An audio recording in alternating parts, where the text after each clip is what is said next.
27-year-old Albino Ye has a degree in art and shares his skills by teaching other African immigrants as a volunteer.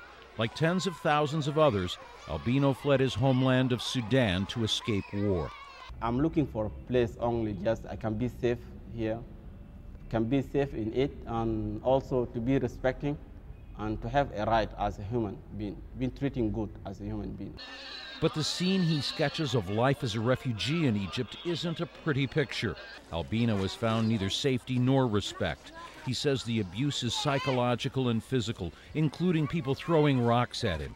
Experts warn African refugees face racism, even violence, as they try to settle in Egypt, as in many countries. There are, of course, racist Egyptians, just like there is racism in all countries. Many reports of verbal abuse, sometimes physical abuse, even detention, arbitrary arrest, and so on. These are common, pretty much everyday features of their lives here in Cairo.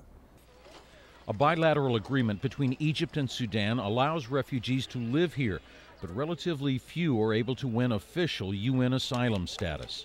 They have difficulties in access to education, access to public health, access to employment, and integration in Egypt for many refugees is not an option, as well as the absence of durable solutions. Return home at the moment is not possible. Resettlement to the West is not also an option for many of them because it's an opportunity for the most vulnerable, and local integration is not an option.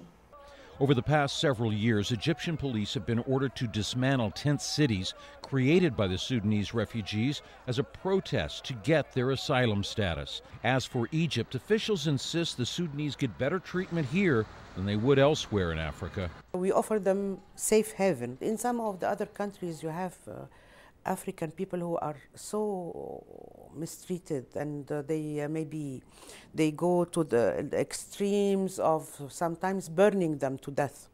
And this is never happening here in Egypt. I mean, for us, these are really our brothers. Believe me, we love them so much.